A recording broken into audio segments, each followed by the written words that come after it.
Hello, everyone. I'm Jeremiah Adams, and we are having another session on the Persian Bayan. This is session number 8, I believe so. Let me look. Yes, session number 8, and we're going to start in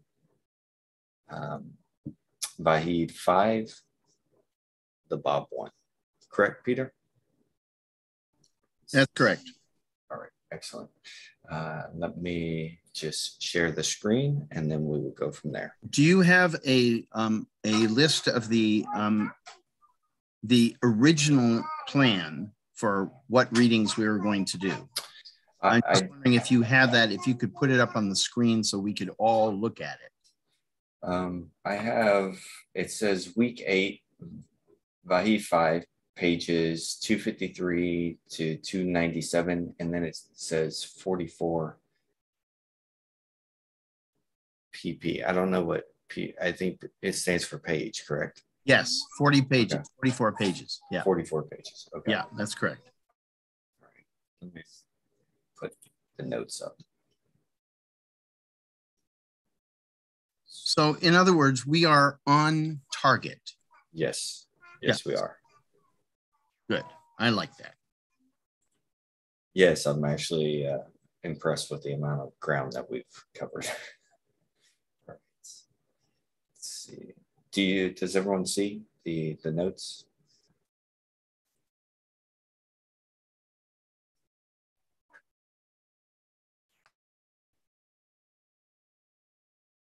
I can't. If I could just get a thumbs up that everyone's seen the notes, that would help. Oh, wonderful. Thank you so much. Okay. All right. Sorry about that. And let's see. Is there anything else we need? Any other notes? I don't think so. I think we can just get started. If you're ready, Peter. I think we can go fine. I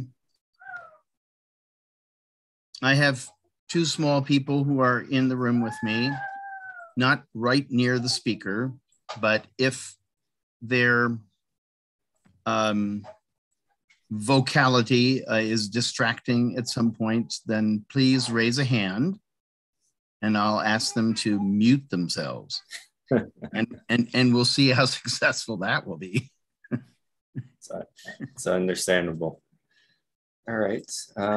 So take it away, please. Okay. Thank you. So you may recall from our previous readings that the Bab in the Persian Bayan refers to a mosque, and he refers to pilgrimages to the resting places of the letters of the living. And he also refers to making pilgrimage to the birthplace of the Bab. So, and he also explains that the principle behind making these pilgrimages, visiting these places, is to basically compensate for, hold on one second.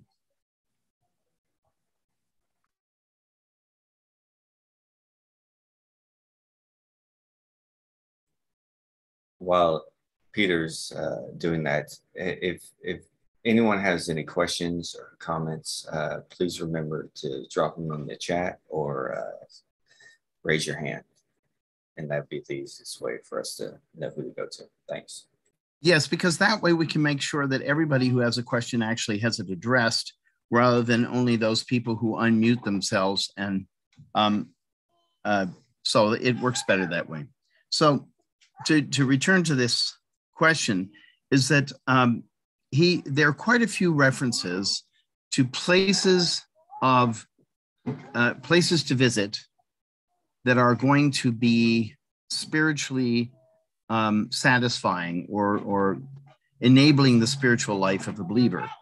And some of the detail actually is covered here in this particular Vahid. But I wanted to remind you what he says in Vahid 5, number 1, Bob number 1, which is that the purpose of all of these places, the shrines, the mosques, and the site of the house, the actual house of the Bab, the purpose of these is to reenact what was possible for people to do during the lifetime of the manifestation. Because that was the closest we come to God is when the manifestation of God is actually alive on planet Earth.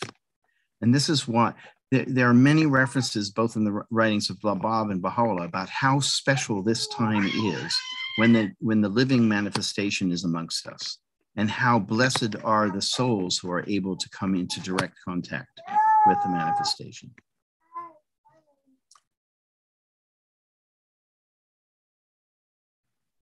And so that's mentioned in the first Bab, but we've encountered that before, and we will get it again.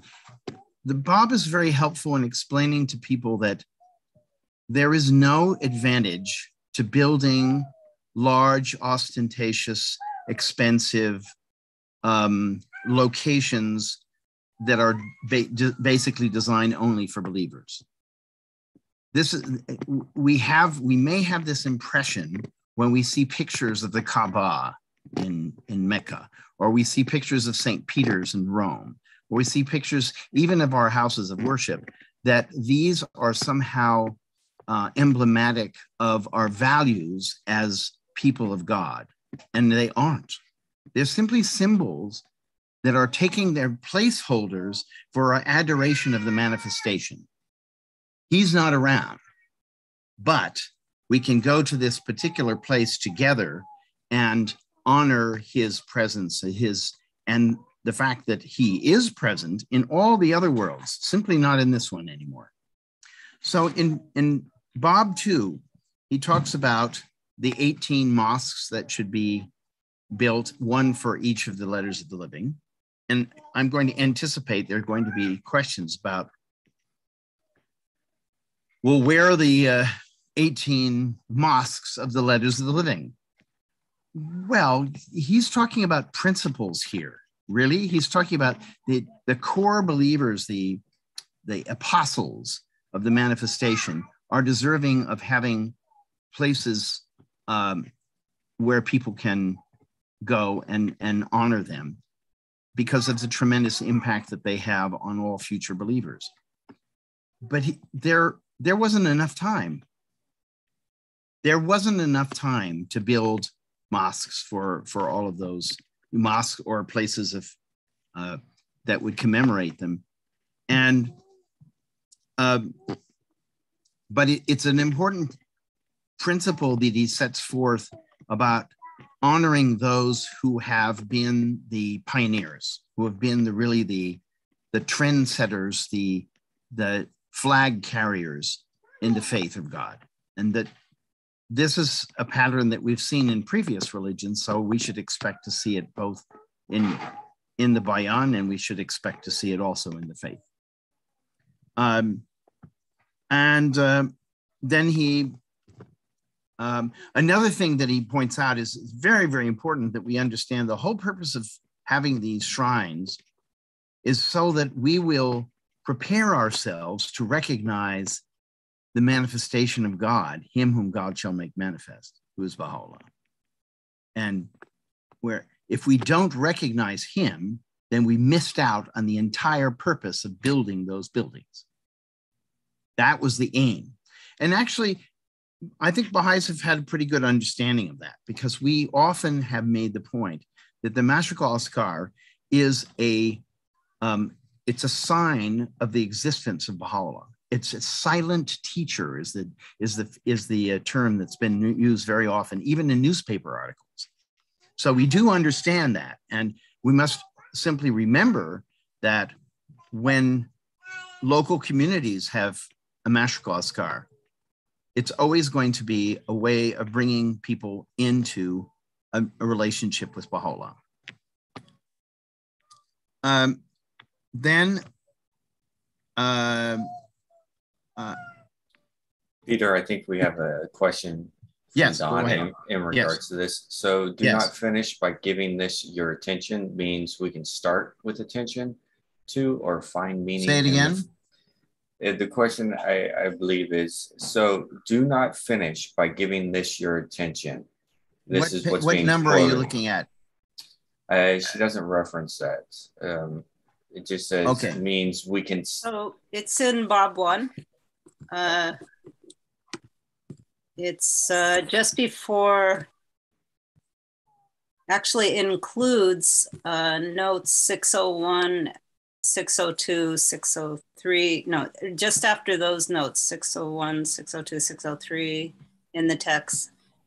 The Bob finishes with this line, do not finish by giving this your attention. And just in reference to what you were just talking about, I'm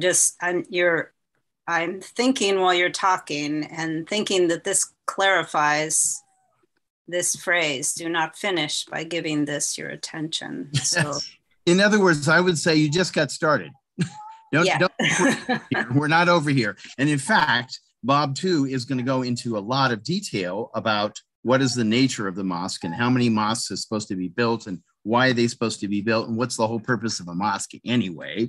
So, and then if you look at note 7 for Bob 2, you'll see pilgrimage to the house of God has always existed in the past and will always exist in the future. And that includes in the coming of him whom God shall make manifest. There are many references, not just to the future manifestation in the Bob's writings, but also to the teachings of the manifestations that are universal, that are essential teachings, that are repeated in every single dispensation. What some philosophers of religion call the perennial religion. And the perennial religion is so important for us to understand because the perennial religion is really the grounds upon which we can become unified with the followers of all religions.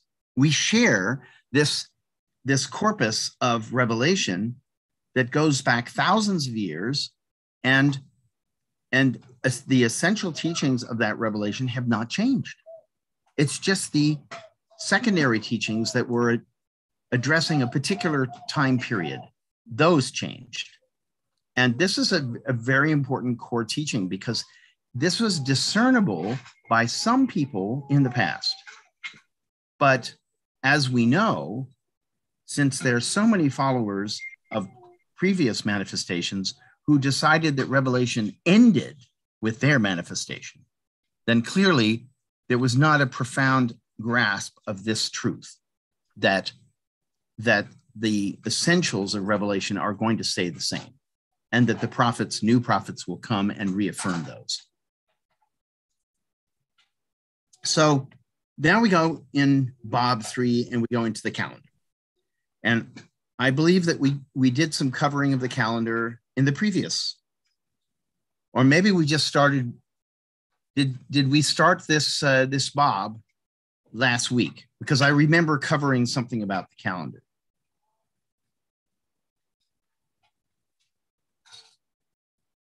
That's a question for those of you who have good short-term memories. You went up through, you covered up through Bob 4. Bob 4 of Vahid 5. Okay. Yes. All right. That would explain why it is that this looks like really familiar material. Yes. So we did talk about and I think one of the things that's really notable about this particular Bob is that you look at the enormous care and thoughtfulness and mystical perception that goes into creating a calendar, and we look at our calendar, Monday, Tuesday, Wednesday. Well, wait a second. There's no meaning in Monday, Tuesday, Wednesday. Maybe there was at some point. Yeah, that what they tell us is Monday was all about the moon, right? And Wednesday was all about Mars, and then Saturday was all about Saturn. All right, obviously, this is not very meaningful for Christians, even though it's regarded as the Christian calendar. And this is largely true also in Judaism, where the days of the week are called, they're called by their number. So Sunday, because the end of the week, the seventh day is the Sabbath. So that's Saturday. So the first day of the week is called Yom Rishon, which means the first day. And that's Sunday. And then Tuesday is called Yom Sheni, which means the second day. And then it goes all the way through the 6 days of the week. So they don't have special names. In the case of the Bob, the names of the week, of each day of the week, have a special name.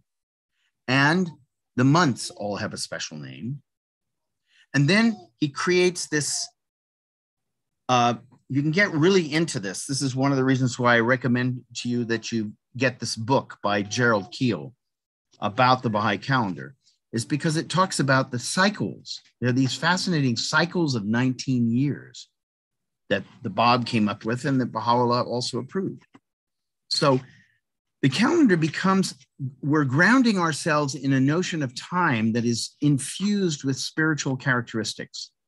We're reminded by the very names of the days of our calendar as days and months that our journey here is a spiritual one.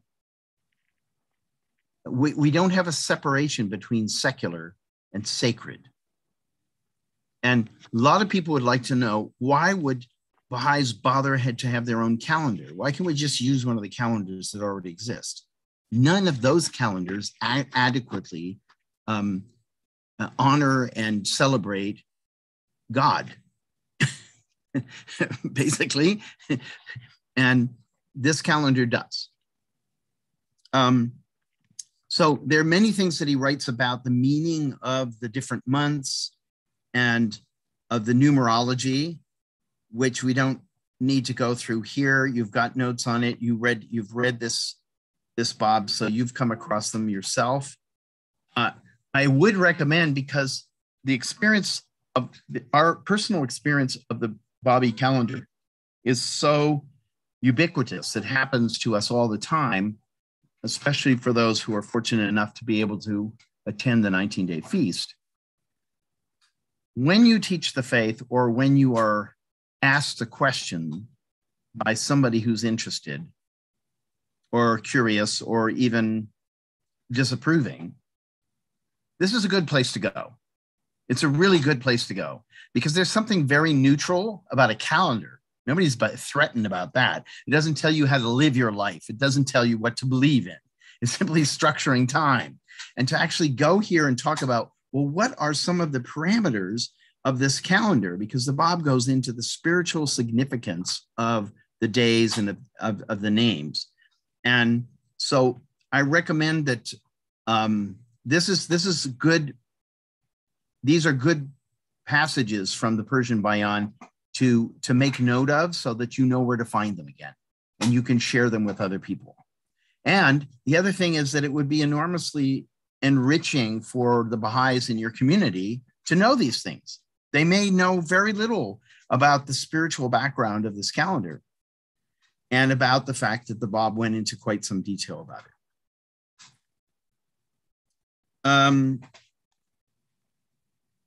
So let's go on to, and as I mentioned last week, I do remember this. The first month is for him whom God shall make manifest. And what's the name of the first month? Baha. To me, that's giving it away, especially since what was the last month? Allah, which is one of the names of the Bab. He calls himself Nukti Allah, the point of height or exaltation. So now let's go on to 4.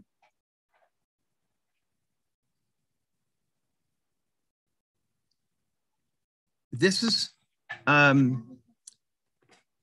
in this Bob, he's talking about the importance of actually naming children.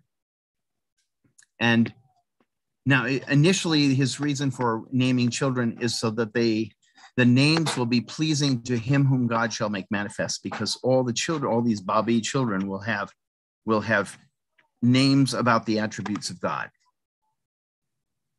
rather than Joe, you know. Well, ours, for example, most of the names that we have in Western culture are derived either from the Bible, Old or New Testament, or from various sort of mythological chronicles that we have in our separate histories. But by far, the most popular names that we have are actually derived from the Bible. And so I don't think this is something that Christians and Jews are going to find very attractive.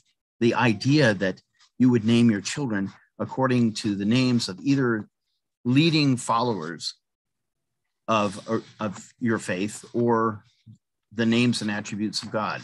And so let's see, then he talks about there are two major themes. Two major themes in this Bob, and one of them is that the value of all things is determined according to the spirit of man. Very interesting point.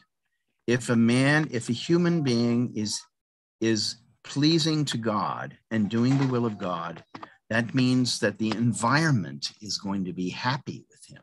Well, astonishing thought, really, think about it. Well, of course the environment's going to be happy because the environment was created by God directly. We're the only ones who have choice. We can either go with it or go against it. And so obviously we go with it. This is something that tree huggers have been telling us for our entire lives.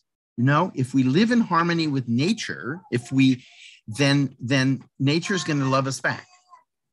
And so I just think this is very interesting because here the Bob is talking about a very similar idea here, that if we're in tune with the universe, with the creator of the universe, then this will put us in tune with the whole creation.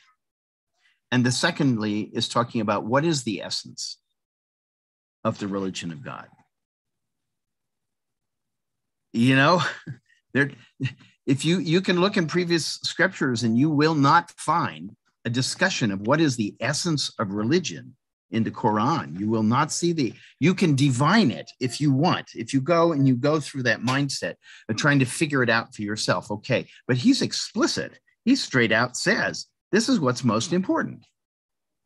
And this is one of the things that personally I find absolutely charming about the Bab, is his directness. The Bab doesn't mince words. He doesn't fish about. He tells you straight on. And sometimes his directness can be off-putting to people who are used to coming at things sort of around the bend rather than straight on. But I think if you immerse yourself enough in the writings of the Bab, you will become delighted by how often he is astonishing you with an insight that you didn't have previously, or that you did have and it somehow got buried down into the depths of your unconscious. And so when he brings it up, you go, oh yeah, I know that. That's true. I know that's true. But I haven't thought about it since I was 5, or 50. Another point about this, the essence of religion is how the whole purpose of our existence is to attain to perfection in every degree. So yes, it's perfection in our belief in God, in the manifestation, in what he reveals, in abiding by his teachings, but it's about everything. There's another place in the Persian Bayan where he says it doesn't matter what you do, as long as whatever you do it to perfection. And as Americans, we are very fond of this idea that we'll do things as well as possible, which gives us an out if we feel lazy, or we just don't bother to become really good at something because we just say, well, I tried my best. The Bab doesn't ask you to try your best. He asks you to do it perfectly. And so he believes that we can do something to perfection. This is such an interesting thing. For example, when he's talking about scripts, the different scripts in which scriptures can be written. He says there is such a thing as a script that is sublime in its perfection, that takes you to another level but when you read that script because it's so beautiful in itself. And he really pushes us to imagine a world in which everything we do is done to perfection, and to appreciate and what that would do for us, both as individuals and collectively for society. Then let's go on. Peter, can I stop you for a brief minute? Yes. What was the name of the author that wrote that Bobby calendar book, or the book about the calendar that you mentioned? His name is Gerald Keel. Gerald Keel. Gerald Keel. Look on. Go ahead. Sorry. Kiel. Kiel.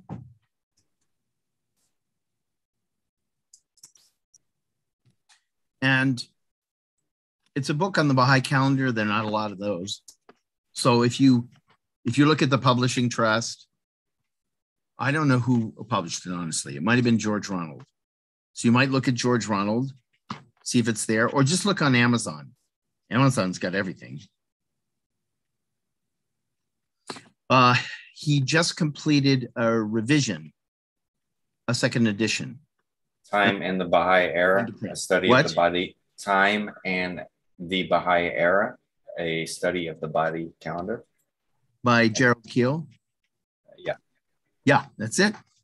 That's it. So you can put that in the chat. Yep. And I would definitely, he spent a long time working very hard on making a good revision for the second edition. So make sure you're getting the second edition. Sorry for interrupting. And would you tilt your camera down one more time? Oh, you want to see my whole bald head? No, you're less of it. All right, thank you. You want to see my chin? Yes. All right. I don't have a beautiful beard, so not much to see there.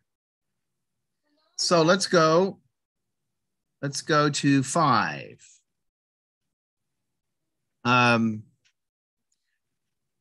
Most of you, if you've read The Dawnbreakers, you will recall this very moving send-off that the Bab gives to the Letters of the Living. It's pretty close to the beginning of the section about the Bab, where he's sending them out to go and bring the announcement of his coming. And he compares, he cites the example of the followers of Jesus. And he cites it in very specific language. And I'm bringing that up because every time that I read him talking about the importance of teaching the faith, the propagation of the faith of God, I always recall that he referenced the early Christians on this. And this is to me, it's a very significant point. The early Christians went with no belongings, completely detached from material things, knowing full well they could be killed, knowing full well that they could face all kinds of persecutions. They simply knew it has to be done, and I'm the one to do it. They went with no swords. The early Muslims went with swords, not because the Quran asked them to, but because this was their tradition and it was upheld by the Umayyad caliphs. And so they conquered. It's very important that we understand that the Bab does not say go and conquer the world. Now, we do know that he said that Babi kings should try to convert people to the Babi religion, and that one of the ways he said to do it was make it materially advantageous. But he didn't say to use force, and he did not say to use weapons. And so I think this is an important thing for us to understand, that the idea of exercising nonviolence in the promotion of the faith of God is really fundamental. And it was fundamental also for the Bab. So we shouldn't be thinking that there was a radical difference between a Babi and a Baha'i on that score. And so here's I'm on note 19. I bring up this point of the Bab, that every human being and every creation should adhere to the faith of God in the time of the manifestation. And he says they will be condemned to the fire of unbelief unless they repent. Now, the reason why I thought that this was an important thing to include is because it is calling for action. There's no such thing in the Bab's imagination that people can become believers passively. You can't inherit this. Your children do not inherit being believers. Your relatives don't. Your friends don't. And you don't. It's not just going to come to you without effort. You have to make a decision, and the decision is to realize that you've been taking the wrong path in life and you need to take another path. And that path is to obey the manifestation. And this of course, he would direct, and he does. Right there, he says, it says, be attentive to yourselves, for all religion consists in coming to his aid, the aid of the manifestation, and not in religious acts, which were revealed in the Bayan. The religious acts are good in themselves, but that's not the essential thing. The essential thing is this loyalty and love to the manifestation. This, again, is very similar to the gospel teaching. If you look and you read about what Jesus expected, he didn't expect people to come to him being fully compliant with Jewish law. He knew that most of them were not, and maybe would never be. What was important is that their hearts were attracted to him, to the manifestation, and willing to do anything that he thought best, because they understood that what he thought was best for them was the best thing because he loved them. And on the other hand, even though he says that is the priority, once the manifestation is gone, that's why he says, before his manifestation, that is before him whom God shall make manifest appears, all you have is the book. You have the laws. And if you don't adhere to the laws, then you are turning away from the manifestation. The laws are really the standing, they incorporate what is required of the believers in the absence of the manifestation. Because after he dies, in most cases, there'll be a period of hundreds or thousands of years before another manifestation will come. No, on 6. Before we move any further, Peter, Yeah. Kirk has a question. So, Kirk, if you would like to ask it. Hi, Peter. Don't seem to have a camera today. I'm not sure what the problem is, but anyway, doesn't matter. Maybe you had a bad hair day. Maybe my computer knows best. Anyway, what you've been saying the last little while raises all kinds of issues for me. Since it's usually unfair to treat a book like the Bayan in a presentist sense, in the sense that you know what's coming. But since the Bab anticipated him who shall be made manifest, I think it's fair in this case to say that, this kind of Manichaean approach of good and evil, right and wrong. This is not something that I personally, as a Baha'i, perceive Baha'u'llah doing. I could be wrong about that and misinterpreting, but all those around me would also be misinterpreting, who shared the faith and taught the faith to me. It was an invitation. It was not about being wrong, but about being more correct and progressive in understanding that Baha'u'llah is the manifestation for our day. We are not condemning other religions or demeaning them or looking down upon them. This is what I've always been told. So I'm having trouble squaring what you're saying with all of that at the moment. So I would respond to you that remember that the primary audience for this book are the Babis. They're his followers, and they're being told how to prepare themselves for recognizing and following him whom God shall make manifest. And for them, there is a very stark choice.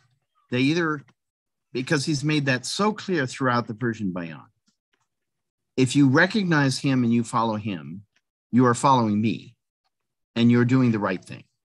If you do not recognize him and you oppose him, or you make his life impossible, and you do not follow him, then you're not a follower of mine. He's very, very clear about this. And he says it so many times in so many different ways that it'd be impossible not to get the message. Right? Wrong.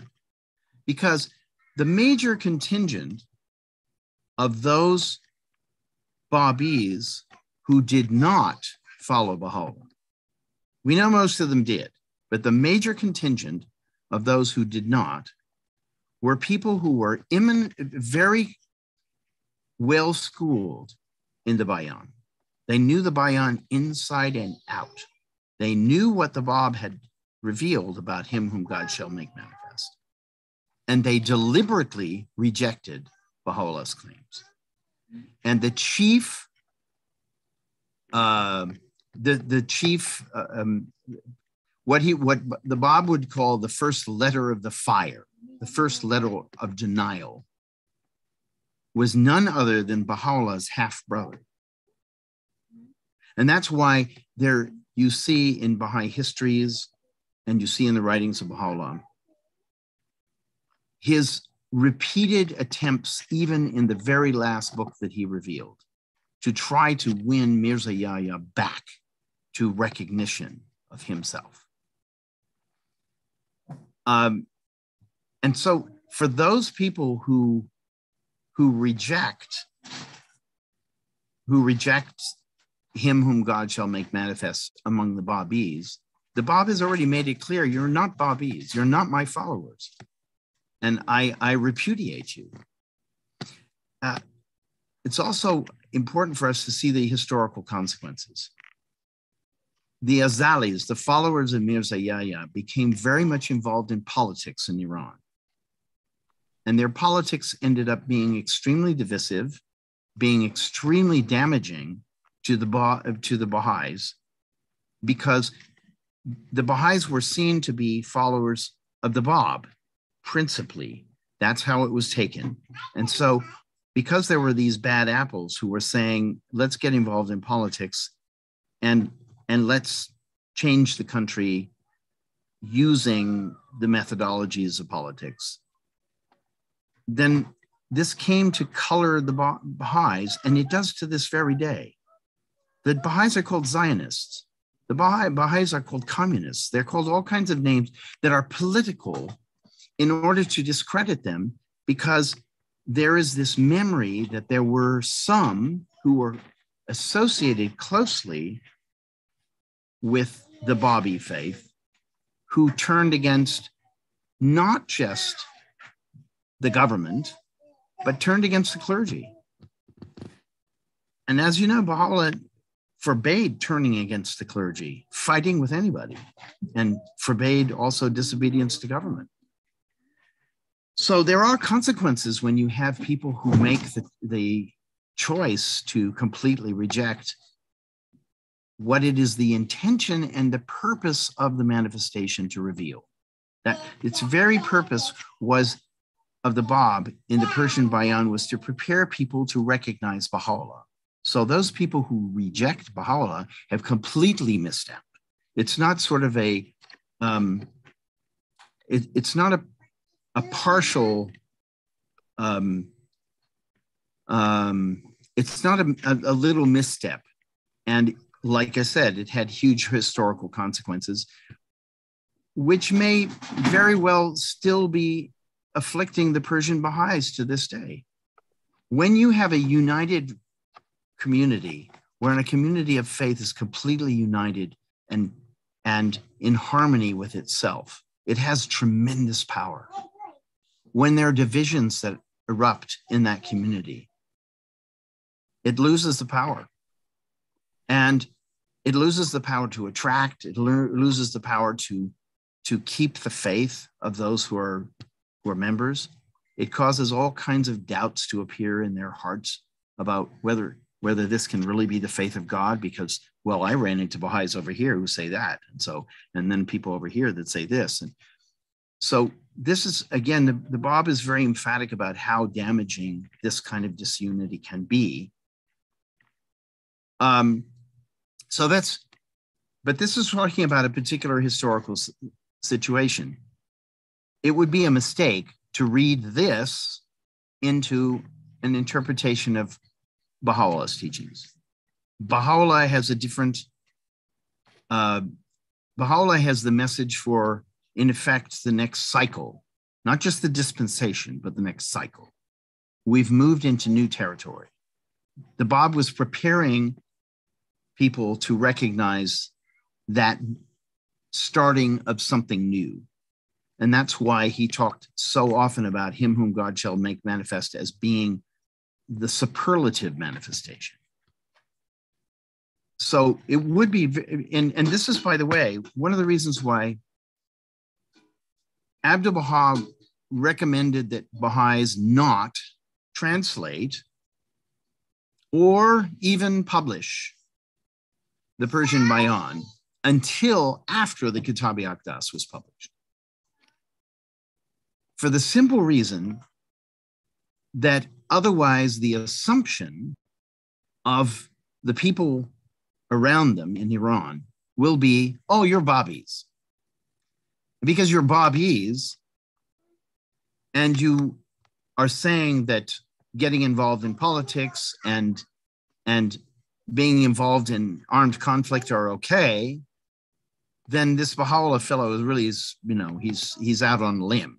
He hasn't really understood the Bab, has he? Because that's what the prevailing interpretation was. This is, if I completely understand if you find my explanation to be a little bit unproven.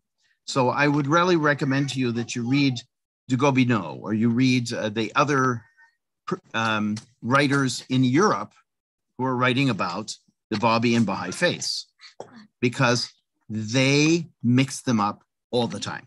They assumed that Baha'is were Babis. They assumed also that Babis who did certain things must be doing what the Bab told them to do. For example, in a number of those historical accounts by European historians who were often citing Muslim historical records in their books, was that the Babis didn't have any law. They abolished the law of the Quran. They were antinomians. They were against law. And so they interpreted, for example, the unveiling of Tahare to be an act of unchastity, an act of disobedience to divine law. And they made all sorts of claims that Babis had all sorts of illicit relations with people who are fellow believers, which completely unfounded, historically. But this is the thing: your opponent doesn't care whether the accounts are historically accurate. They care that they are convenient because you don't like them, because because your opponents don't like you, and so they'll take whatever they can get to try to discredit you. And we're dealing with a situation that has actively been of this character for 200 years. Nothing's changed in Iran.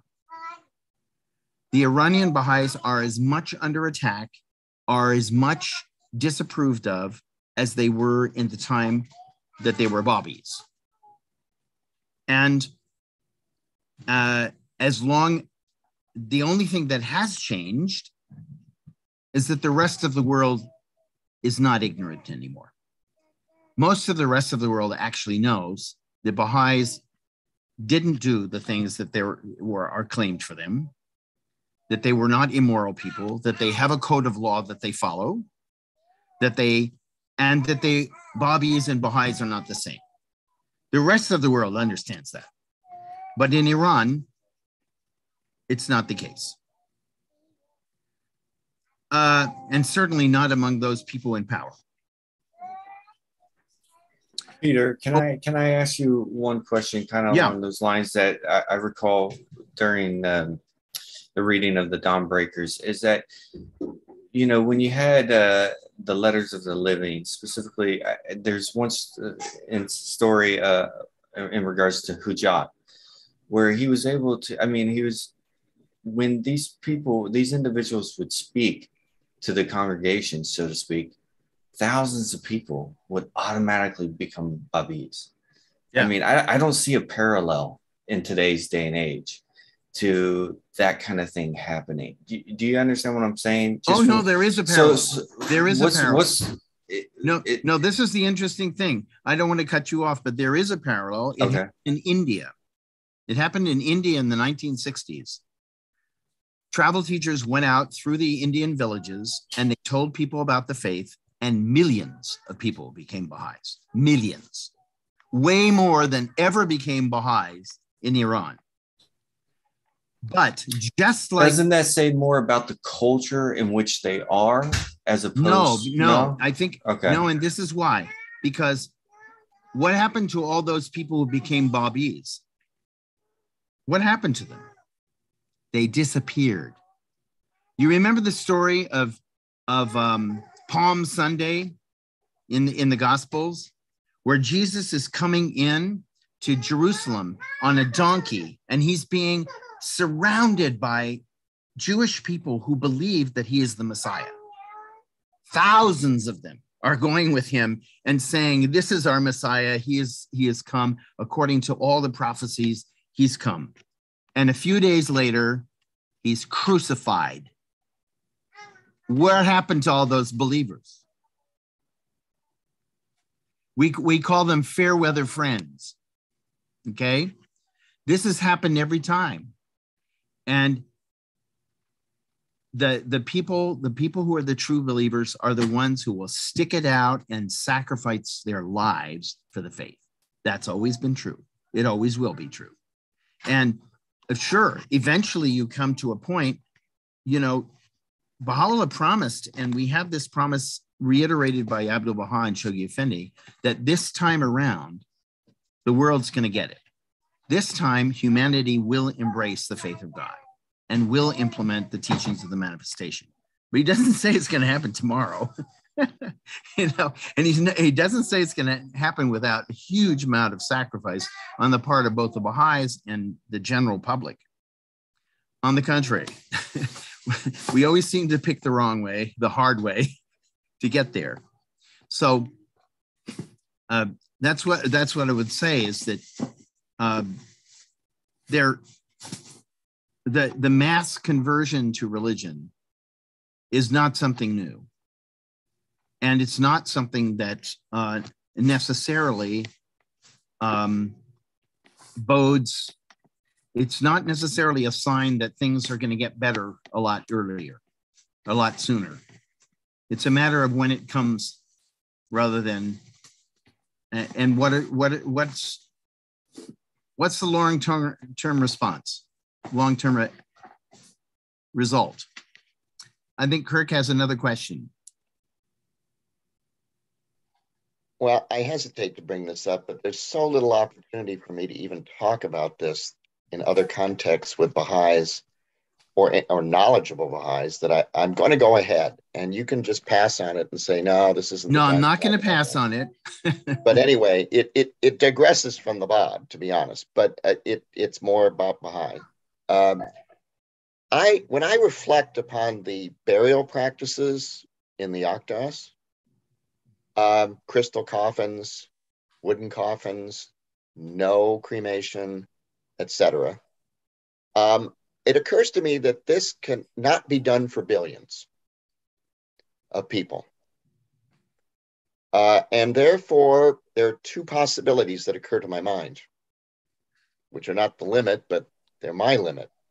One is that most people are not going to become Baha'i. The second option is there will be very few people, a remnant, at least in the beginning or for much of the manifestation, and that this will be a feasible way of burying everyone who becomes Baha'i, which could be most of the remnant of the human race. That's all that occurs to me. Maybe I don't think the laws could be changed by the House. I think they're too set to be changed or modified by the House as far as I can tell. So that's just something I can barely talk about this with other Baha'is because I just get strange looks. So I thought I'd bring it up here. So Kirk, I'll respond very briefly, but I want you to send me an email, and I'm going to send you. Oh, yeah, eat, girls. I send me an email about this because I want to send you some passages. Okay, so for your contemplation. But briefly,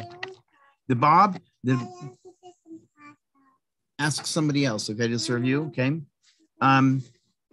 what the Bab reveals certain things about burial, and as we know, Baha'u'llah took a number of the writings of the Bab and simply reaffirmed them for the faith. However, in this case of burial, there's some changes. And while it would certainly be permitted to bury somebody in a crystal coffin, it's not going to happen. A crystal coffin is really kind of a symbol of showing your respect and your honor and your love to somebody who's going to be in that thing for a long time. It's not a practical matter because have you ever contemplated how heavy it would be? Have you contemplated about how you're going to find a piece of crystal big enough to put a person in and still have walls? Yeah, it's a symbol, but if you think about the symbolic nature of this, and it reminds me of the story of Snow White. Remember when she's given the poison apple and she's in a crystal coffin, and that's when the prince sees her and falls in love, and he opens the crystal coffin and kisses her, and she is reborn. And I think that little Disney story, that old story that we were raised on, probably tells us more about the meaning of this reference to crystal coffins than any attempt to really understand it literally. When literally burial is in wood, and as long as we have trees, it's possible to bury people in wood. My mother is insisting that she be buried in pine. My father made her a coffin at her request some years before he died. And she's 94. And when, she finally wings her way, her body will be put into a pine coffin that her husband made. And I think we'll probably have trees enough to accommodate dead people, even if there are a lot of us on the planet. But the other thing is, I like the fact that you are deducing from this that we may not be as there may not be as many people on the earth as we currently have. And not to be an alarmist, but simply to be a realist, I think that's a real possibility. And we have to ask ourselves, maybe it would be better if the earth, maybe it would even be better for humanity if we didn't have so many people. And particularly if we didn't have so many people who were ready to go and take each other's lives, who are perfectly fine with exploiting other people and killing them simply because they become inconvenient and get in the way rather. So the Bob is, as you've seen, the Bob is really more interested in quality than quantity. So, the Western historians talk about, well, they were up to 1 million Bobbies. Who cares? It's not important how many Bobbies there were. What really matters is that most of those Bobbies actually did recognize Baha'u'llah. And then many of them went on to devote their lives to serving the faith. That's the news. That's the good news. You look back in religious history, and how often has it been the case that the followers of one manifestation have en masse become followers of the next one? I challenge you to find one example.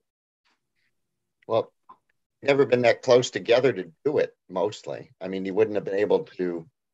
I mean, the fact that the new Bobbies, people could live a life in which they could become Bobby and then become Baha'is was remarkable, because they were, of course, so close together in time.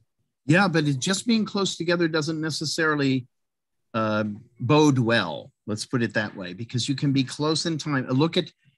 We don't know for sure how many of the followers of John the Baptist became Christians.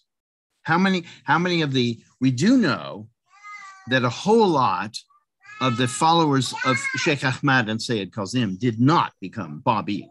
We know that for a fact, because the majority of the people who followed his particular theological teachings developed a community in Kerman, and they exist to this day. But I'm just saying that's again, numbers are not so important. They're not as important as we think they are. And again, doing the perfect thing, the right thing, is always the most important thing. That's the value that's going to be upheld throughout the Persian Bayan. And Baha'u'llah upholds it too. It's what he wants is the very best for us, not the second best or the third best, or, maybe you want to check in and, follow the faith occasionally if you feel like it. But, no, do it all the way and find out how this enriches your life to take on the whole of the faith. I believe that that's also what the Bab is doing. He's looking for those souls who will embrace his successor without second thoughts. Peter, it's after. We should yeah, move it's on, after because 8. otherwise it's after 8.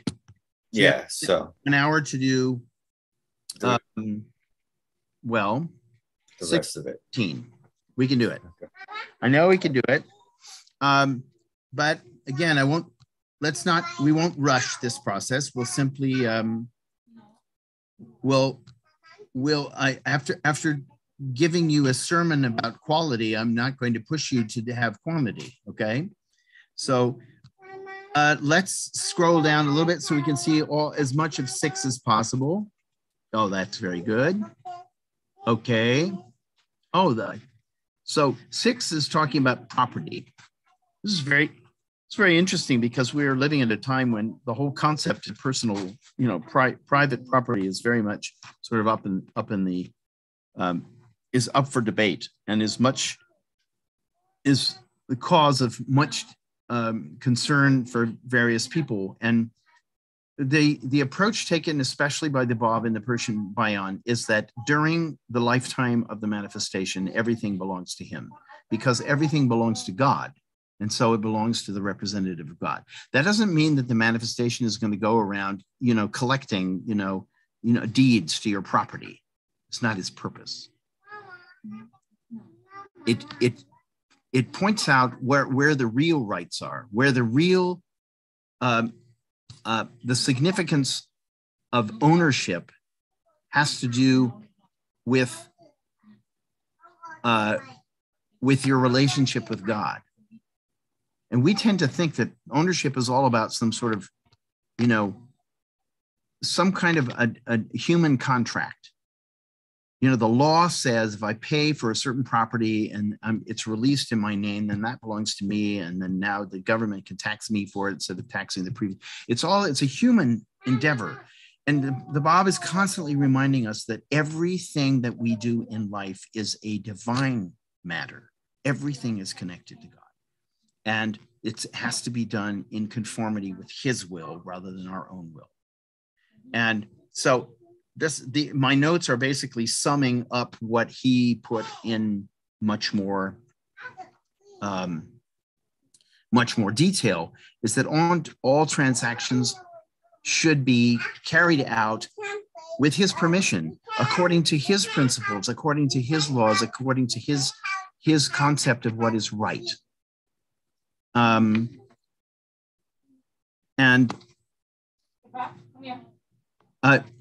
I also pointed out in the notes that the Bob did not say that war was going to end. And it's very important for us to recognize this, because otherwise we do not understand the significance of the very first tablet revealed by Baha'u'llah upon his declaration in the Garden of Rizwan in 1863. When he declared himself to a small group of Babis in the Garden of Rizwan, he revealed a tablet called the Law-i-Sabr. And the Law-i-Sabr says, it is forbidden to engage in war. That's one of the few principles that he established as being required immediately. The revelation of God has now declared there is no more war. It's forbidden to engage in war. And so obviously, we shouldn't be looking for the writings of the Bab to show all kinds of signs that he already had revealed that. No, that was the power of Baha'u'llah's revelation, that it was saved for them. It didn't have to be saved for very long. That's 19 years after the Bab declared. So then in the 7, he talks about commerce. Now, here it has, it's going to have a reference to something very important for Shiite Muslims, which was ritual purity. Shiite Muslims had a real hard time doing commerce with somebody who was an unbeliever, because they believed that through coming into contact with these people, physically in contact with them, hearing them speak, any kind of, even exchange of money could render them ritually impure, as much as they believed that having contact with a dog would make you ritually impure, or eating pig meat, or drinking wine. These are all things that make you ritually impure. And so ritual purity was really important, because ritual purity kept the believers together. It set them apart, but it also kept them in right relationship with each other and with God. The Bab blows this up, because in case after case, he destroys ritual impurity. He says, no problem. You can have any kind of, in exchange with people who do not believe in your religion. In this case, he was often talking about Christians. He was talking about the people of the West. And you having that relationship with them is not going to make you impure. And you having physical transactions and getting, products from them or handling money from them, none of this was going to make you ritually impure. Can you scroll down now?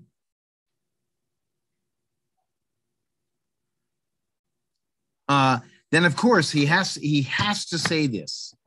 If he's going to talk about abolishing ritual impurity in the commercial realm, he has to say, and because we're talking about personal property again, he has to say this, note 26, all good things that are owned by the Bobbies, they should offer to him whom God shall make manifest when he has appeared. Of course, he has to say this because otherwise, what is he going to say? Well, you should recognize him, you should follow him, but keep your money to yourself. It belongs to you. Why should you give it to him? He doesn't have a right to it. It's yours. No, this is completely contrary to the way the Bob is teaching people. He's teaching people when the manifestation comes, it all belongs to him. And your allegiance is supposed to be 100%, not whatever percentage you feel comfortable with. You know, I'm reminded of this story from the gospel where this kid, this guy who comes from a rich family, comes to Jesus and he says, I want to become your follower. And he says, I believe in God and I believe, in loving your neighbor as yourself. And Jesus says, that's good. And he says, I'm willing to follow all the commandments. And Jesus says, that's good. And then Jesus says, well, will you sacrifice everything and follow me? And the guy gets really upset and he leaves. Well, to me, this really punctuates it, because when it comes down to the almighty dollar or shekel in that case, or rial, whatever financial, currency you're dealing with, we find out where we really stand about material values when somebody asks us to give up our money and our possessions. As long as we don't have to have that conversation, we're very comfortable about talking about things. But this is the line that you don't cross.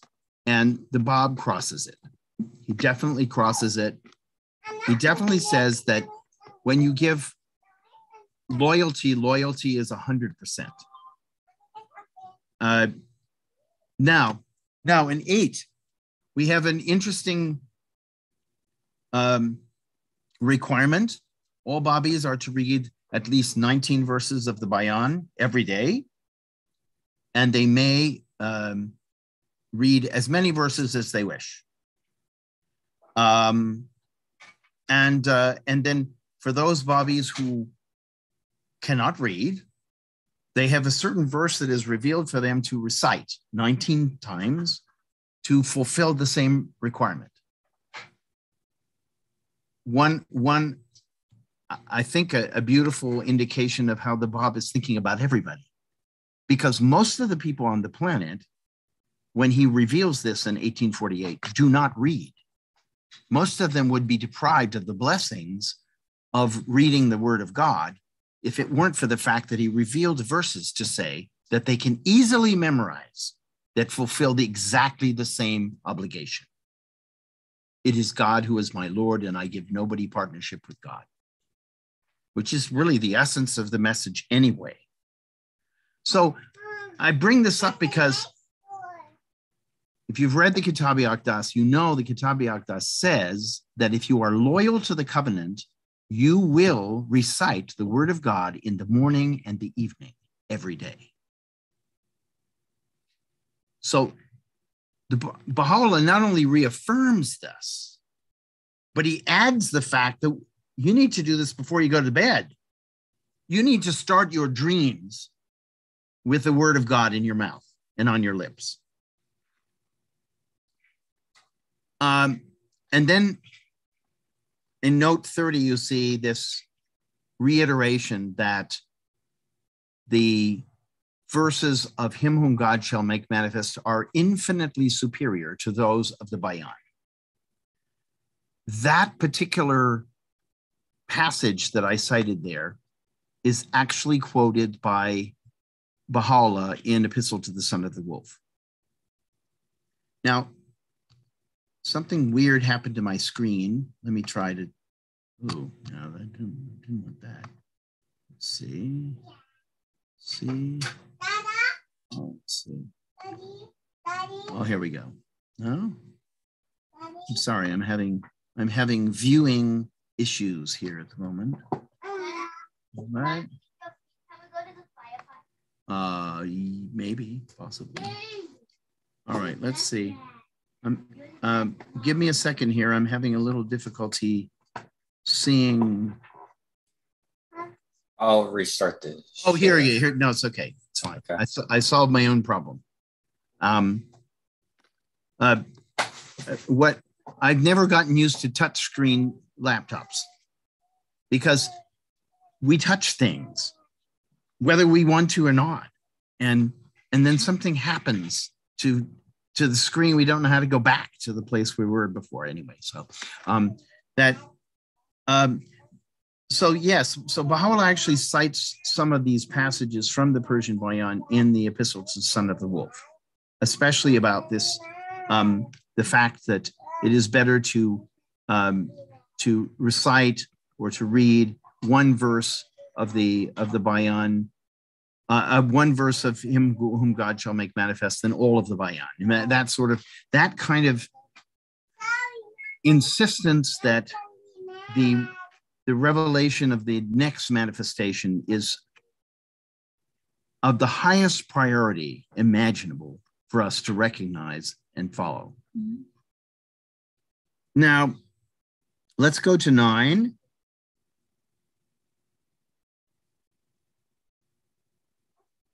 Okay. Then this seems to be fairly straightforward, that we make mention of one of the names of God, either silently or out loud, before we do anything, like similar to the Christian tradition of saying grace before a meal, which, by the way, comes from the Jewish tradition of saying kiddush before the meal. Because kiddush means to sanctify. And so that's the whole purpose of the grace also, was to sanctify the food that you're eating and the experience of sharing it together with your family and your friends. And then we shouldn't be surprised that he is reiterating that everything is an expression of the will of God and all things are mirrors reflecting the manifestation of God. So, of course, we want to acknowledge that in whatever we're doing. A point to be made here is that the Bob is not a church on Sunday manifestation. None of them are, of course, but the Bob is very emphatic about the life lived in harmony with God's will is something that it happens all day long. It happens every day, and it happens surrounding everything we do. So it's not, it's not occasional. It's not like on Sunday or every 19 days for Baha'is. This is meant to be done every day and in all things. And this is really a change of consciousness. We become what we used to call back in the 60s, we called it cosmic consciousness. We call it, because what it meant is that we were aware, we were seeing everything in a new way. And that new way at that time meant that we were, taking acid or whatever, smoking dope. But still the idea behind it was to have a transformation of consciousness so that consciousness is not limited to a particular part of your life. It's happening all the time.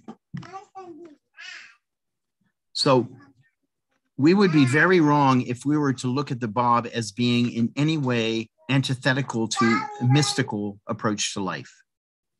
On the contrary, every one of his laws, every one of his teachings points us in the direction of taking the mystical relationship with God as being the focus and center of our existence.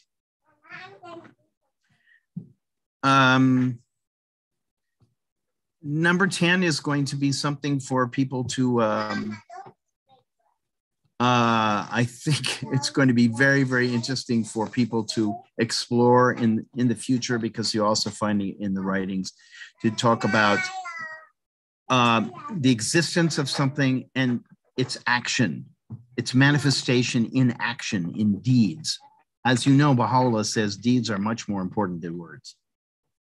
And And here, the Bab is relating this not only to us, but he's relating it to God, and to be aware of what are God's actions, and not separating his existence from his actions. This is a very profound thought, and I'm going to gloss over it, not because it's not important, but because we could spend weeks studying it and trying to understand its implications for our lives. And we don't have, not this time, we don't have time to do that.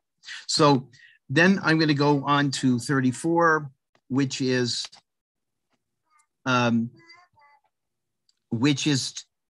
where he's talking about male and female Babis writing in these different structures, one in the pentagram or the pentacle, and the other one in the circle, in the da'ira is what it's called in the original language. And we've touched upon that before, and I don't think we are really equipped to go into it in great detail here, but suffice it to say that the Bab definitely depicts men and women as being equal and different. Now, whether we understand that the same way as Baha'is is up to all sorts of factors. But I think it's important to affirm that for the Bab and for the Babis, that affirming the full spiritual capacity of women was not in saying that they're the same. It was in saying that they are actually fundamentally different in certain ways, but that does not make them identical. I think that we'll explore this in the future. I think it's a thought that we should be contemplating also as Baha'is, and not assuming, along with most people in the world right now, that equality is being identical, is being exactly the same.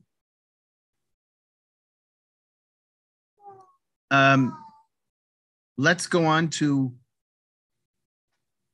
Vahid 11.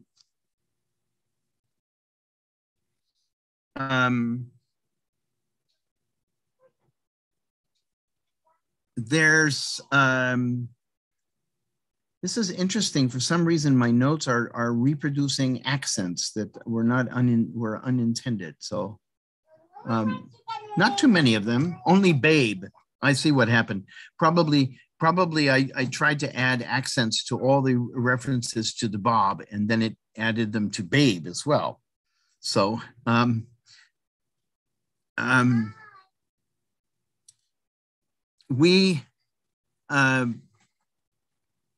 to give you an idea of how there are correspondences between the Babi writings and the Baha'i writings. In our prayers, you have surely seen references to the cord, right? What is the cord? The Bab describes what the cord is. He says it's the book of God. And, you know, there are other references in the prayers that we'll talk about. There's certain symbols like clinging to the hem of the robe. You know that prayer for the fast, clinging to the hem of the robe. Again, these are symbolic terms that are referring to real things, and not to clinging to the hems of robes either. You know, they're talking about real spiritual actions that we engage in that keep us connected to the revelation of God. In 12, we have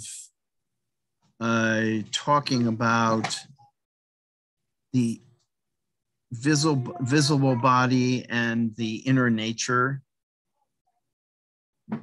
We have about the ring finger, the wearing a ring on your finger, which, by the way, our practice of wearing a Baha'i ring is originally found in the Persian Bayan. And as you saw in note 40, writing a final will and testament in the Persian Bayan.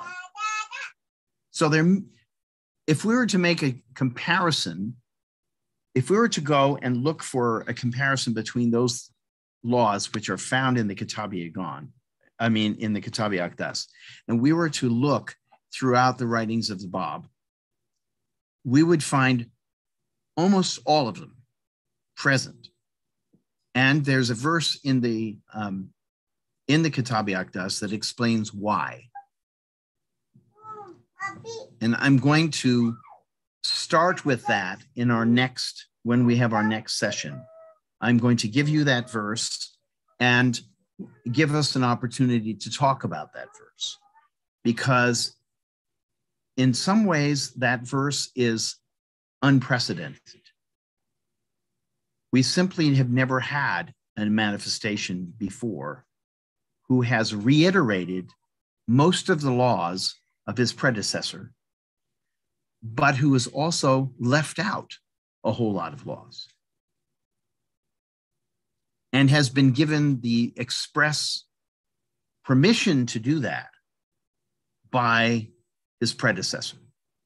And the Bab, as you've already read, repeatedly says that him whom God shall make it manifest will reiterate and support whichever laws he deems needed for his revelation, but that he is not bound to keep any of them.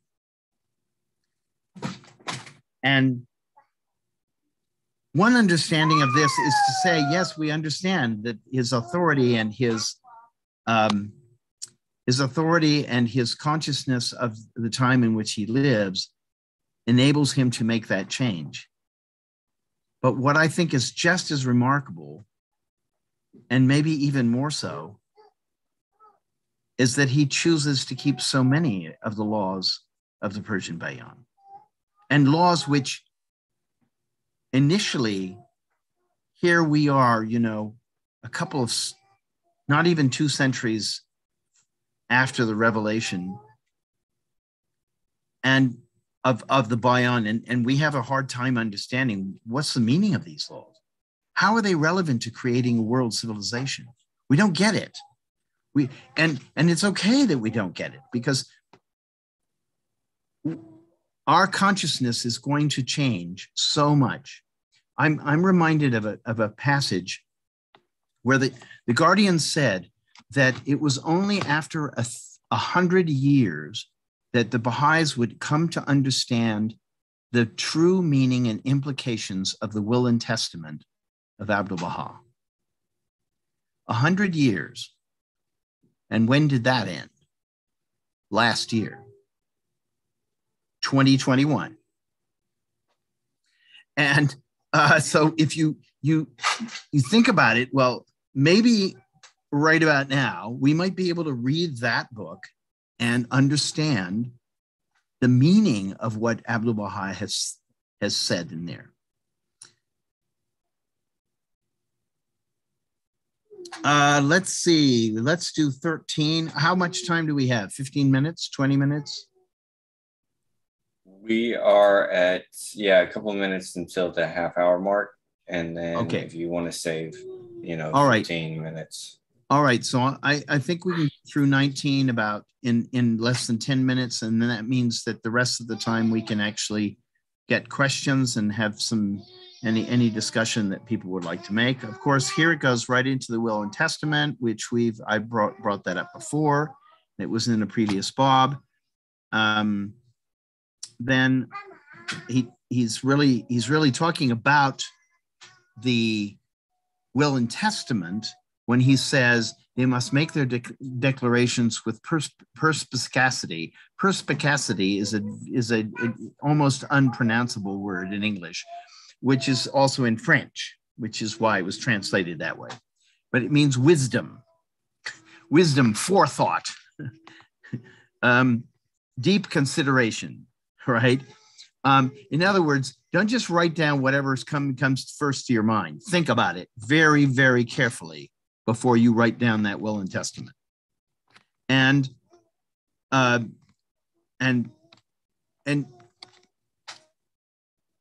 really what the equivalent, I think, is the notion of wisdom that we find in the writings of Baha'u'llah.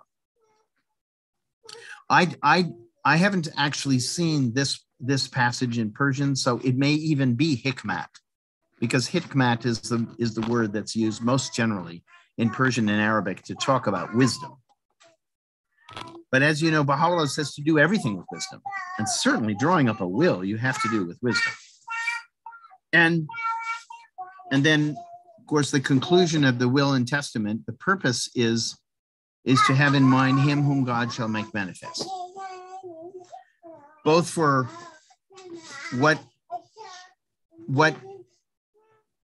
both for how you're going to dispose of your personal property and how you want your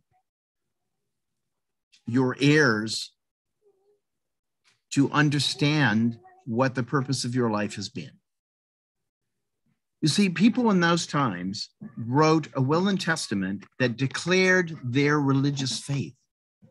That was the most important part of the will and testament. It was not to say Johnny gets $7 and Judy gets $3. No, it was to say, this is how I have lived my life. This is what I believed in. And because of my convictions, this is where I want whatever I have accumulated in my life to go.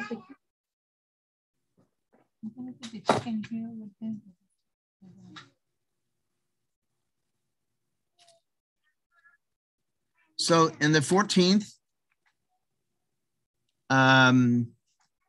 we talked about this, the question of what is the meaning of purity. And purity is not derived from anything in itself. For example, the dog is not impure, and then something else is pure. It's all related to the manifestation of God and the relationship of the manifestation of God. And then very important teaching on 47.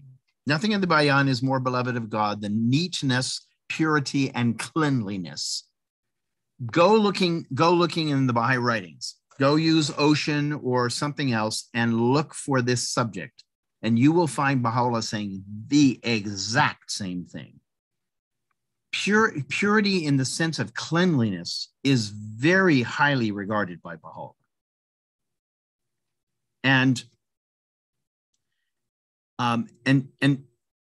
for example, one of the stories that Abdul Wahab gave was, and he was talking about our attitude towards things.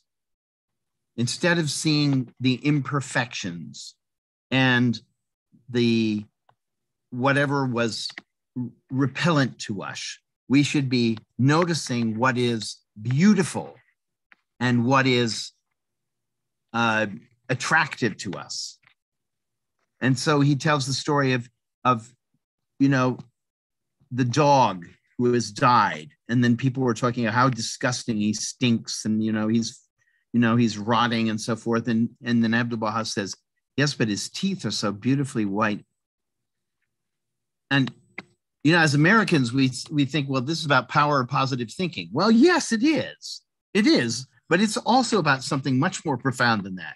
It's also about affirming the value of cleanliness. Cleanliness is so important. You don't know it until you actually experience it. I want to tell you the story that when I was a child, I lived in France for a couple of years, and we journeyed to Holland. And in Holland, the housekeepers and the house owners, and also the business owners, washed their front porch and sidewalk every day. I have no idea what they do now, but back in those days, which was in the early 60s, they washed everything every day. It was phenomenal to be in a place where things were that clean. You could walk barefoot any place and not worry about it. You know, you weren't,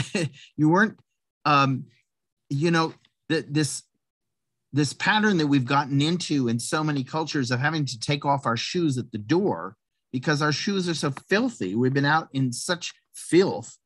But when you are in an environment where everything is kept really clean, it has a very lightening effect upon you, because there's no caution anymore. Well, I must be careful about how I, connect with this environment because I could get really filthy. And of course, Abdu'l-Baha relates this whole question of cleanliness to smoking. It says smoking is a disgusting habit. Well, of course it is. It gets into your clothes, it gets into your hair, and then everybody you're associating with is having to smell your smoking habit, and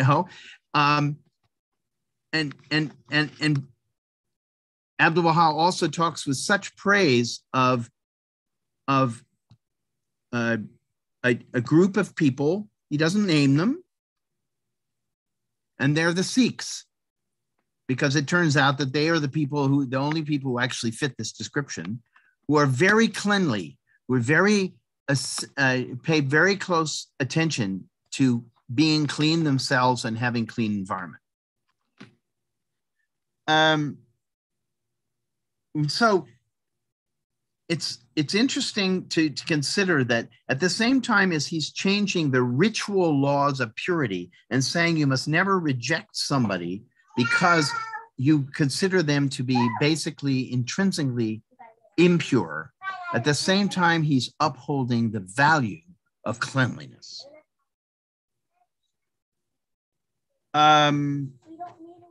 Yes, and in 15, he's saying that sperm is clean.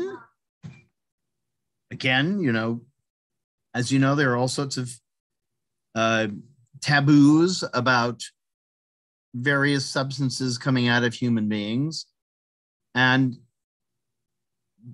the Bab addresses that and says that these things are all perfectly clean and there's no reason for us to be upset about coming into contact with him. And then 16, we're coming close.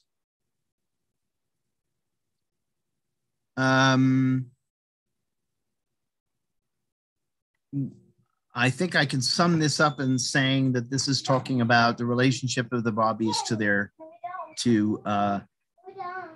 their relationship with the law and how they prepare themselves for recognition of the manifestation of God. And particularly 54, the greatest thing that God loves more than anything else among the followers of the Bab, which are called the Bayanis, and is their mutual love of one another.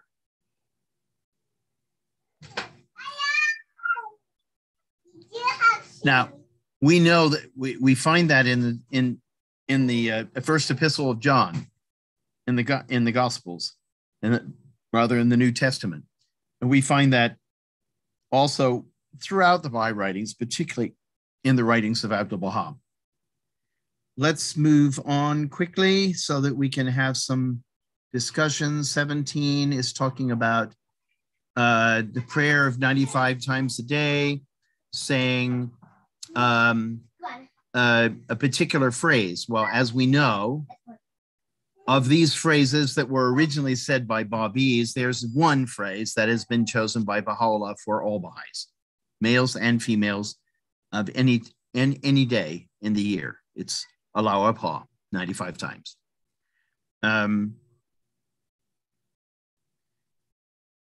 Let's see, in 18, again, we're talking more about commercial relations and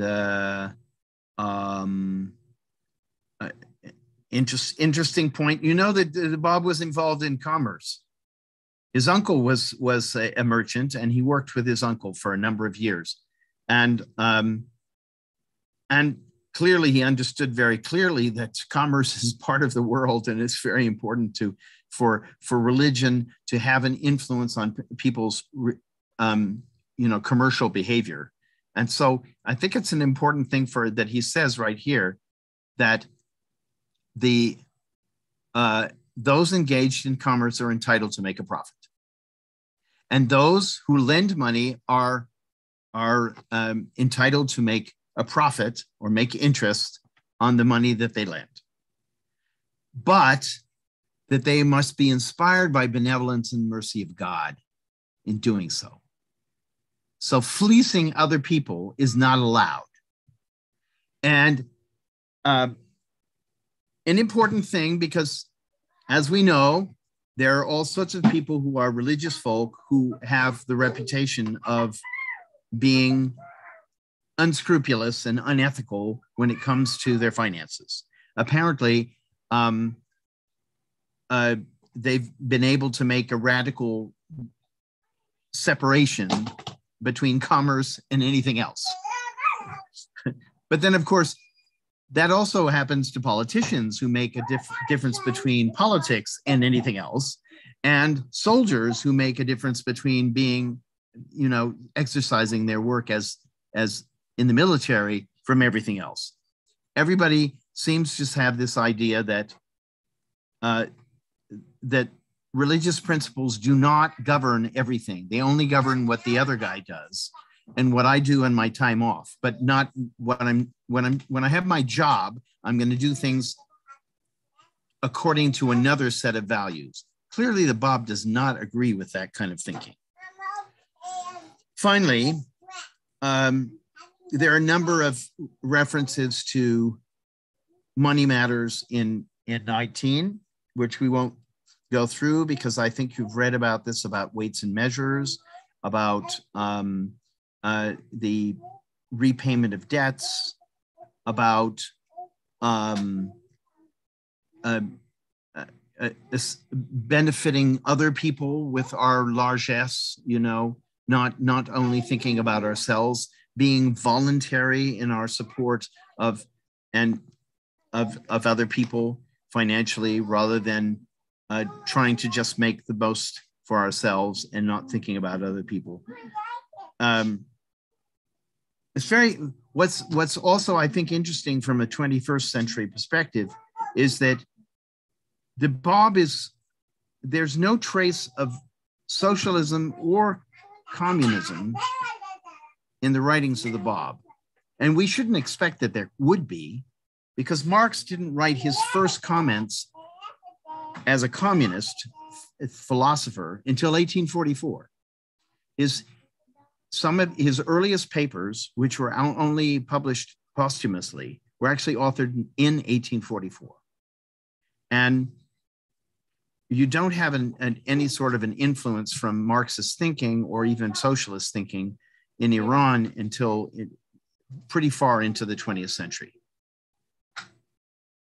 So the idea that everything would belong to everybody, or it would belong to a class of people who would take it away from the people to whom it originally belonged, or that somehow people were entitled to property that they had not, that had not been either willed to them through their families or that they had worked for. All of those sort of ideas are really not part of the thinking that you find on commerce and on economic matters in the Bayan. The Bayan is creating or reinforcing a system in which we follow God's laws. And if we follow God's laws, everything will go fine. And the poor will receive their share, and the rich will have a protection of their rights as well. Everything will be in balance. And I think really important also is the complete repudiation of using violence to attain to any sort of a reform or improvement of society. It says in 62, the greatest paradise is to be found in acts of obedience to the Bayan, and by doing violence to someone, and it is forbidden to do violence to anyone, even if this violence is only the weight of a mustard seed. I think it's lovely that the Bob uses the same term that Jesus used when he talks about the importance of faith. How the faith as big as a grain of mustard seed can move mountains. And the Bob says, to do violence to somebody, even to the grain of mustard seed, is completely impermissible. So I'm gonna leave it there for now and invite any comments or any questions that you might have.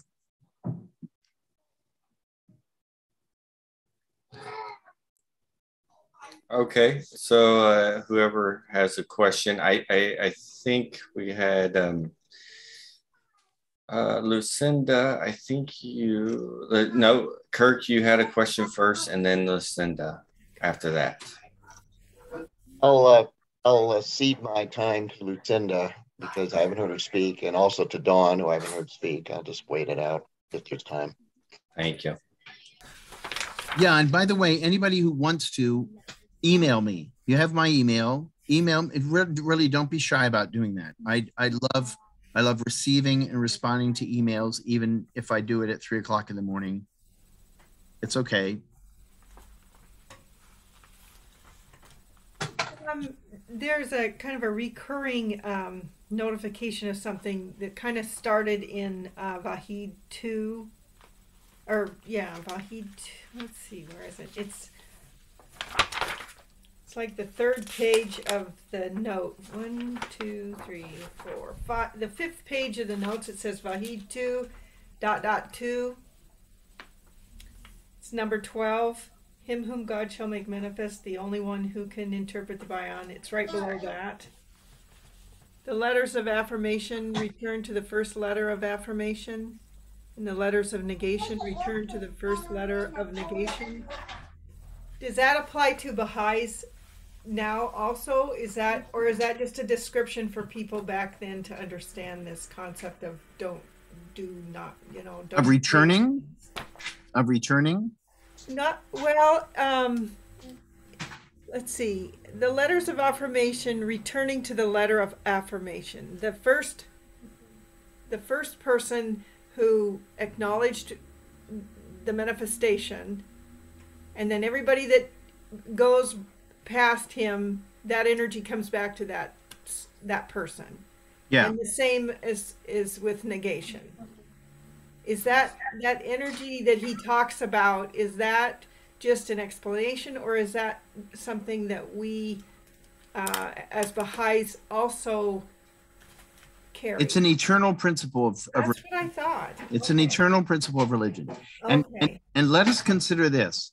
Who was the first person to recognize Baha'u'llah? Baha'u'llah. No, I mean person. I mean, I don't mean manifestation. Those manifestations, they've known things for centuries, you know. No, I'm talking about the first person earthly person was Abdul Baha. Yeah, Abdul Baha. This is clearly affirmed in the writings. The first person to recognize Baha'u'llah as a manifestation was his eldest son. Right. And where do we all turn? Abdul All Baha. of us. Okay. Okay. So it's like he's the first believer, and that first believer has had this profound influence on all future believers. Okay. And then, of course, it's going to be true of those early believers who are companions of Baha'u'llah, companions of Abdul Baha, some of whom we don't even know their names. It doesn't even matter, because they're in the other world, and they're guiding us from the other world. And how do we know that? Because what do you think Baha'u'llah means by the concourse on high? you know, it's not every Tom, Dick, and Harry who's in the concourse on high. Those are the people who have spiritual potency, who can actually work through us to turn us from, gnats into eagles. And so, and then, all right, we're looking at the letter of fire. Who was the first letter of fire? Mirza Yahya. Yeah. And we're talking about such intimate relationships.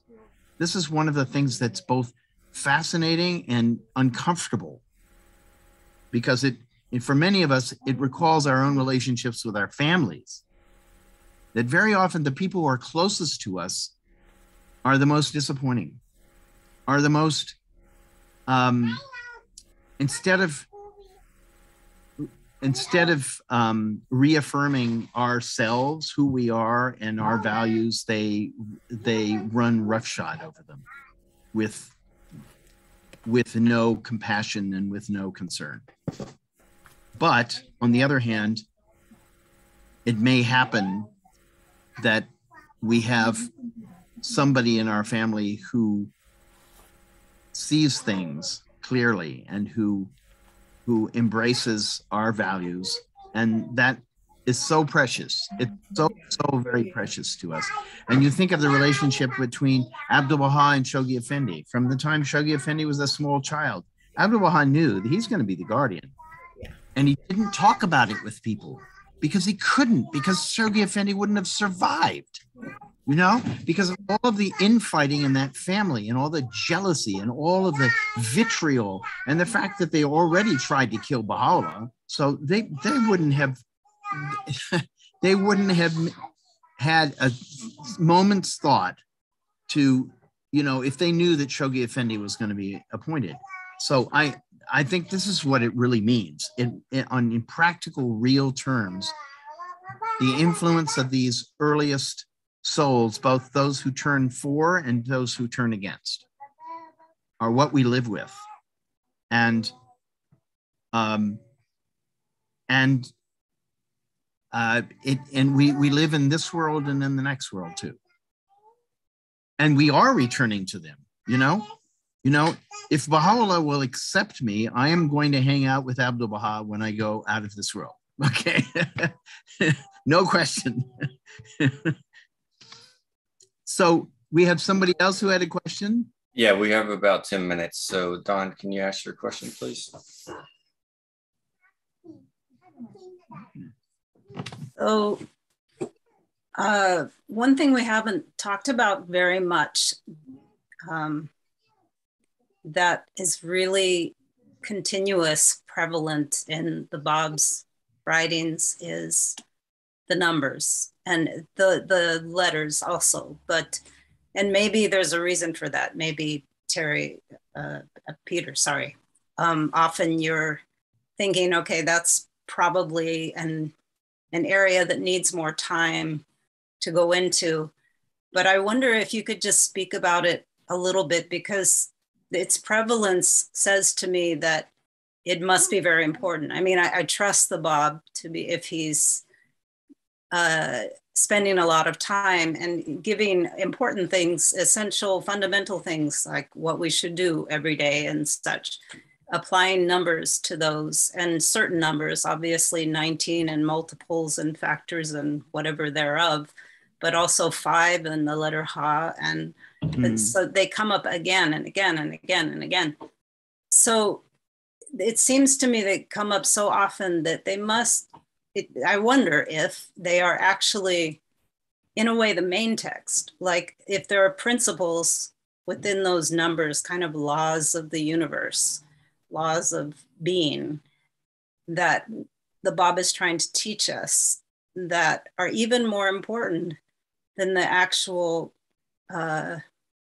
outward expression of specific laws or teachings, that the real teachings are maybe in those numbers. What do you think, or what does anybody else think? I would point you back to a passage that we've already read and that you may recall, in which the Bab is very emphatic. Nobody has the right to interpret the Bayan except for him whom God shall make manifest. Why do I think that's so important? Is because if we want to understand, one second.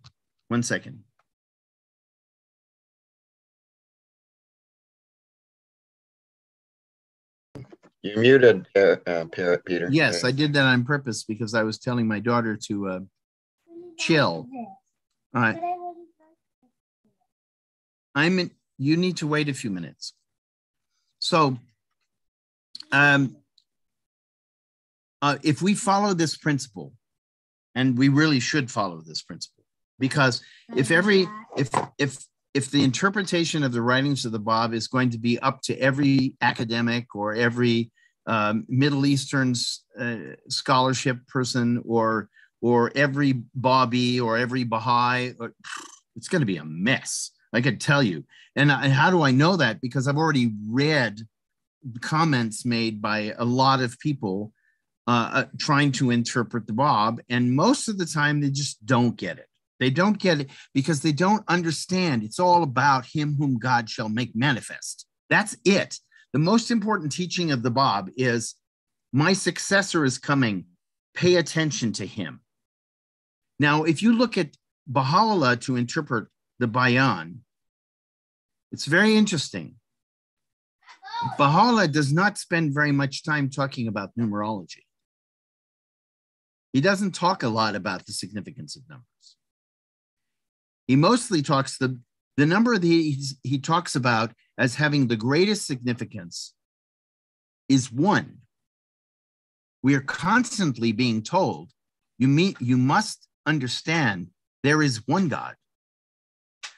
You look at all the religions of the world, and each one have a different name of God, but there's only one God.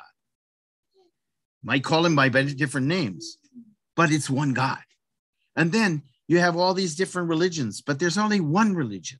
It's the religion of God. And there are all these manifestations, and you think, well, each one of them, how do I choose which manifestation I'm going to follow? Because they're all one manifestation who has appeared progressively to mankind. So the emphasis of Baha'u'llah's revelation is always on one. And it has to be, because what is the whole purpose of the revelation of God in this dispensation is to create a global civilization. One civilization, not 19 civilizations, not 361 civilizations, not one civilization with infinite diversity. Never been done before. We've managed to create little empires here and there and preserve some diversity. But to create a one global civilization and preserve all of this magnificent diversity that's developed over probably millions of years, never been done. But we're going to do it. We're going to do it. But I think that that's something that we need to pay very close attention to. And hence, with whom am I studying this book? With Baha'is. Because Baha'is have a so much better chance of understanding what the Bab is teaching than anybody else. Because we are looking at the Bab through, as best as we can, the vision of Baha'u'llah. We are looking through our understanding of Baha'u'llah to understand the Bab. And that is the right way to do it. To try to understand the Bab by examining him in terms of Islamic philosophy or Islamic theology, that is not the way to do it.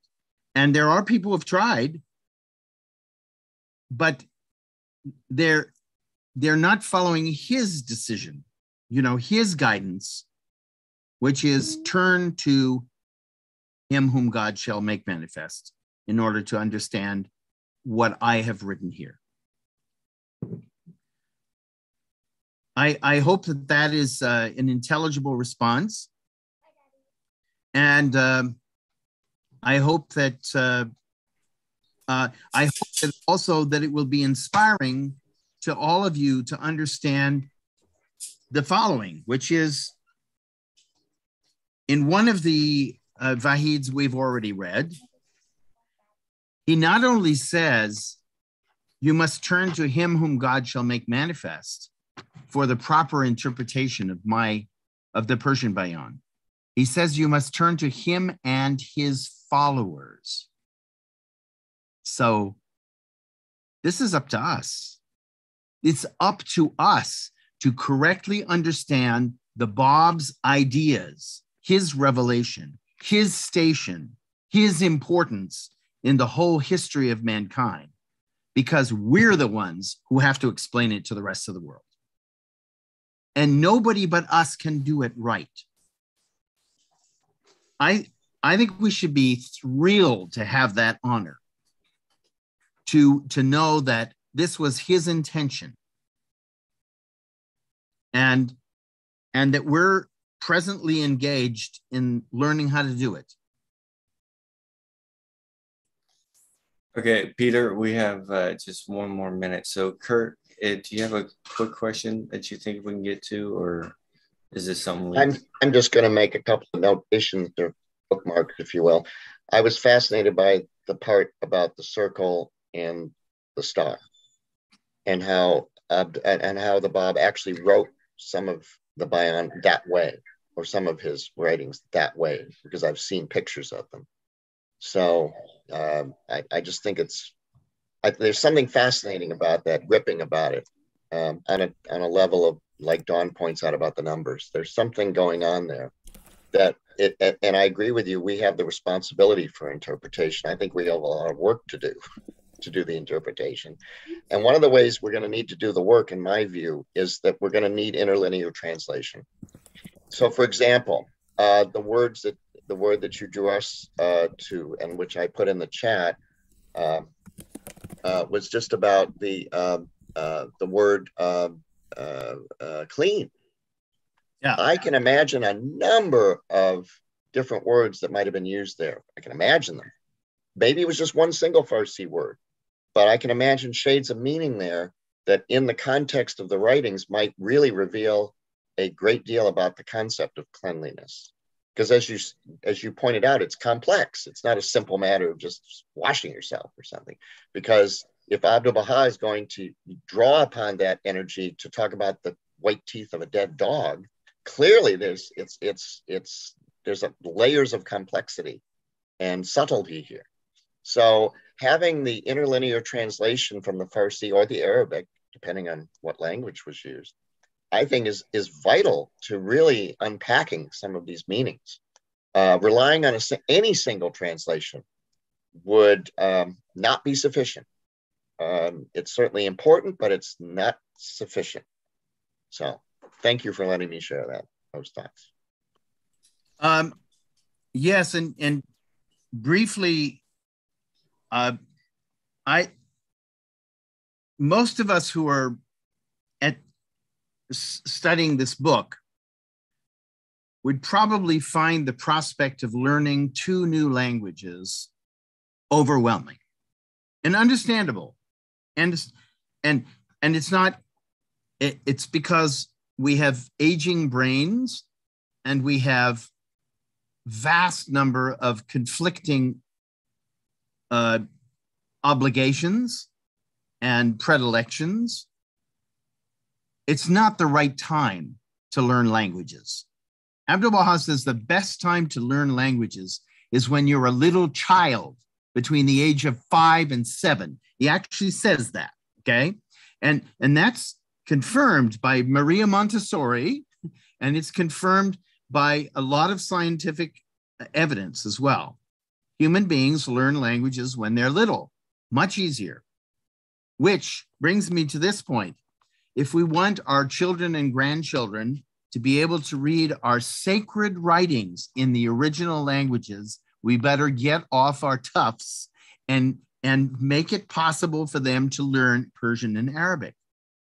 Because if they do, the riches that they will be able to harvest from that knowledge are beyond our understanding. We know that the word of God in itself, in the original, has a power, a potency, and a penetration into the soul that no translation can achieve. So that's what I would say is, if we don't do it, then some future generation will do it. It will happen. And every once in a while, I see cases where somebody spontaneously has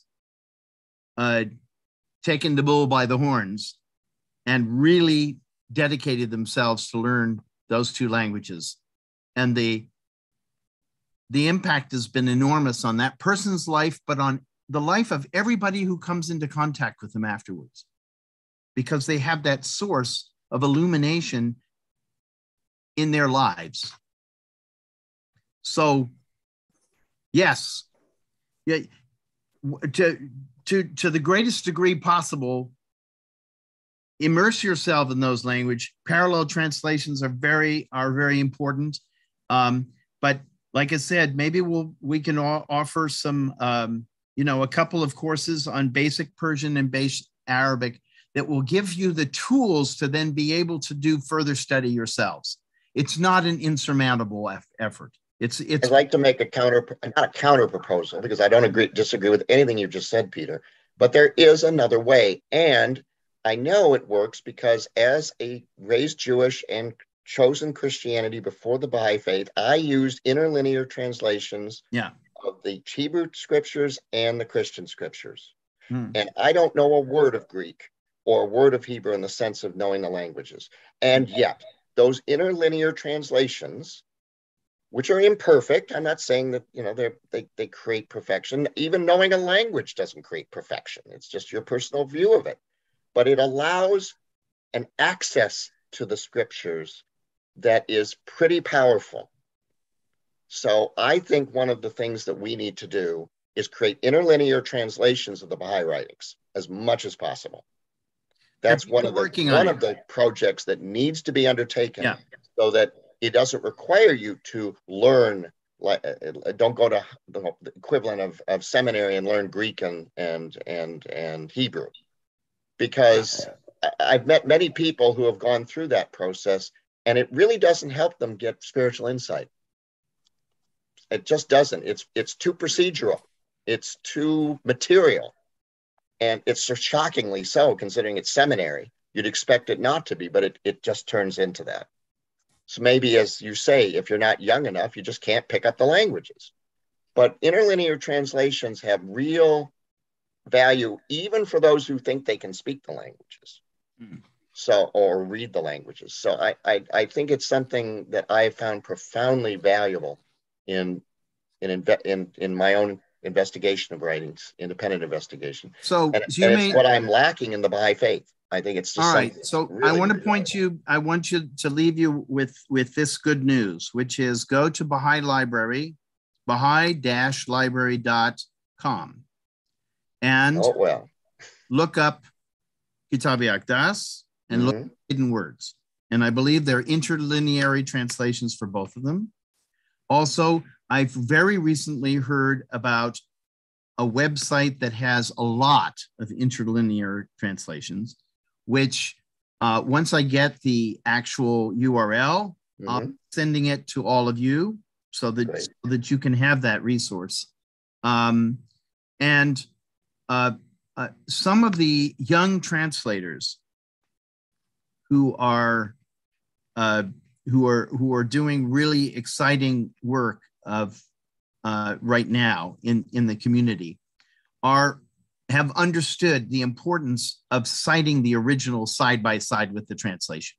And so more and more, when they do provisional translations and publish them online, they're putting the Arabic or the Persian and right beside it their translation. And then they put some notes explaining, which are explaining things that really do need some work to understand. So this is happening, and as we should expect, it's happening with young people. The young people are saying, well, we're just going to do it. We never got any courses in Persian and Arabic when we were kids. And if we wait around for these old guys to teach us, it may never happen. So we're not going to. We're just going to do it.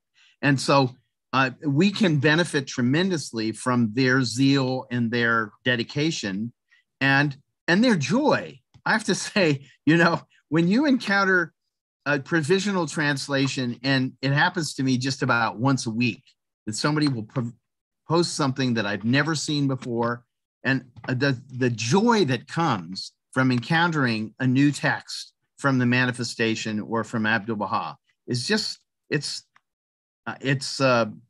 a spiritual delight that has no comparison, has no parallel. So I will share those links as I come to know about things, and whatever links are shared, they'll go out to everybody. Okay. There's one other very important aspect to the new electronic situation. We can get, because it's electronic, we could copy and paste words from Arabic and Farsi into translators that are online now, the Google and Microsoft translators, so that we can do interlinear work without necessarily having interlinear translation. So the first step would simply be digitizing these texts in Farsi and Arabic. That would be the most critical step. I'll send you a link to that because they are digitized. That's great. Yeah. Okay. That's crucial. Guys, gentlemen, I really appreciate this. Is a longer conversation that needs to be taken offline. And I just want to go ahead and close out the class. I appreciate everyone's time and all the energy. And I look forward to seeing everyone back here next week. Thank you, Jeremiah. Thank you. Thank you, Jeremiah. Thank you. Happy reading, everybody.